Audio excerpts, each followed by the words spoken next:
जय जिनी, welcome to advance study of Jainism online camp. आज का हमारा टॉपिक है टी से तीर्थंकर भगवान का गर्भ और उनका जन्म कल्याणक। बच्चों, हमारे तीर्थंकर भगवान जब माता के गर्भ में आते हैं तब तीनों लोक में उजाला व्याप्त हो जाता है, यानी तीनों लोक में उजाला हो जाता है। नरक के जीवों को भी 2 घड़ी के लिए शांति मिल जाती है, यानी नरक में जो नरक में होते हैं उन्हें बहुत पीड़ा कष्ट सहना पड़ता है, पर जब तीर्थंकर भगवान गर्भ में आते हैं तो उन्हें शांति मिल जाती है। जिस दिन प्रभु माता के गर्भ में आते हैं वह दिन गर्भ कल्याणक कहलाता है। इसके बाद जब उनका जन्म यानी वो बोर्न होते हैं तब वह दिन जन्म कल्याणक कहलाता है।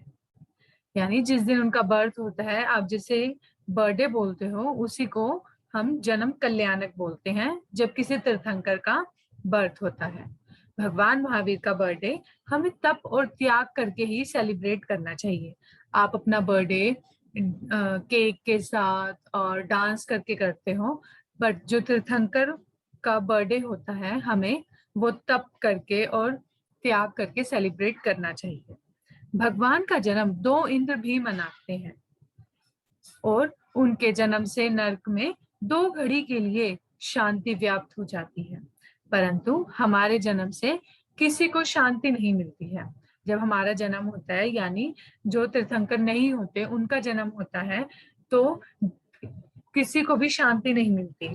जैसे तीर्थंकर भगवान के जन्म पर नरक में स्थित प्राणियों को अपनी कष्ट वेदना से थोड़े टाइम के लिए मुक्ति मिलती है। इसी कारण जब जब हमारा बर्थडे आता है तब तब हमारी जिंदगी का एक एक वर्ष कम होता जाता है। अतः हमें अपने बर्थडे कैसे मनाना चाहिए इसके बारे में बताते हैं। नेक्स्ट टॉपिक है टी से तेवकाय को पहचानो और उसकी रक्षा करो। सबसे पहले हम जानते हैं कि तेवकाय का अर्थ क्या है। तेवकाय अर्थ अग्नि के जीव, यानी जो जीव आग में होते हैं। अग्नि के जीव कौन कौन से हैं? चूल्हे और भट्टी की अग्नि, यानी जो अग्नि चूल्हे पर और भट्टी पर जलती है उसके अंदर तेवकाय अग्नि के जीव होते हैं।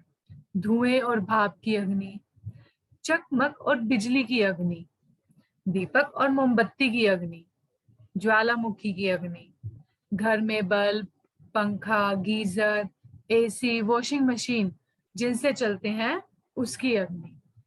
ये सब अग्नि में अग्नि के जीव होते हैं, यानी तेवकाय के जीव होते हैं।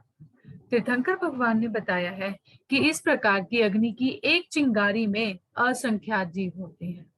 यदि हम इन जो जीवों की दया पालते हैं तो मोक्ष का अनंत सुख प्राप्त होता है, यानी अगर हम इन जीवों को बचाते हैं तो हमें मोक्ष का सुख प्राप्त होता है।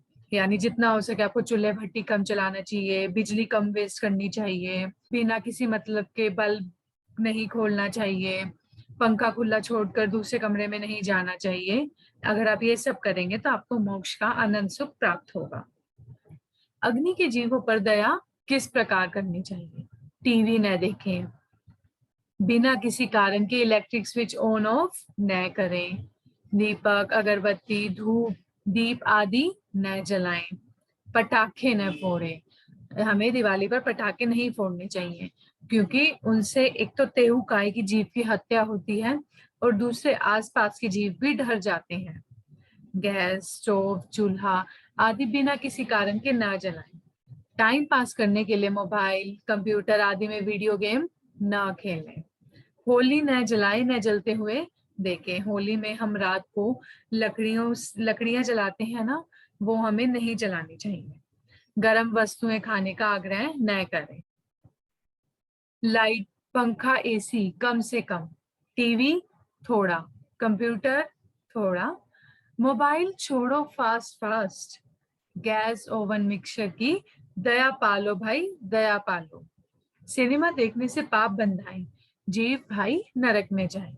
विज्ञान और भगवान दोनों कहें तेवकाय बचाओ भाई, तेवकाय बचाओ। जैसे यहाँ पे पटाखे फोड़ रहे हैं, हमें पटाखे नहीं फोड़ने चाहिए क्योंकि देखो इससे पटाखे की एक चिंगारी एक स्वैन के ऊपर गिर गई जिससे उसकी मृत्यु हो गई। यहाँ से आपने रॉकेट छोड़ा तो वो घर में घुस गया, जिसके कारण आपका घर बर्बाद हो गया। ये आदमी पटाखों के शोर से बहुत ज्यादा परेशान है। यानी पटाखों से सबको अलग अलग प्रकार की दिक्कतें होती हैं, इसलिए हमें पटाखे नहीं फोड़ने चाहिए। बच्चों, रसोई में जब अग्नि से खाना बनता है तभी हमारी भूख शांत होती है, और भूख शांत होने पर हमारे मन मस्तिष्क को बहुत आराम मिलता है। अतः जीवन के लिए उपयोगी इन अग्निकाय की जीवों की दया करनी चाहिए। किचन में जब तक आप अग्नि का, फायर का यूज करो, गैस स्टोव का यूज नहीं करते, तब तक आपका खाना नहीं बन पाता। इसलिए हमें अग्निकाय के जीवों की दया करनी चाहिए, उनका बचाव करना चाहिए। देवकाय की दया हमको निरोगता प्रदान करती है, यानी हम पे कोई रोग नहीं होता। बच्चों, अब आपने जाना कि अग्नि स्वयं एक जीव है, उसे बचाने के लिए आपको क्या करना चाहिए। हमने पढ़ा था ना अभी पीछे कि हमें टीवी नहीं देखना चाहिए, अगरबत्ती ये नहीं जलानी चाहिए, पटाखे नहीं फोड़ने चाहिए। मनन, पटाखे नहीं फोड़ने चाहिए। मैं किसी भी अवसर पर कभी पटाखे नहीं फोड़ूंगा, क्योंकि मैं जैन हूँ।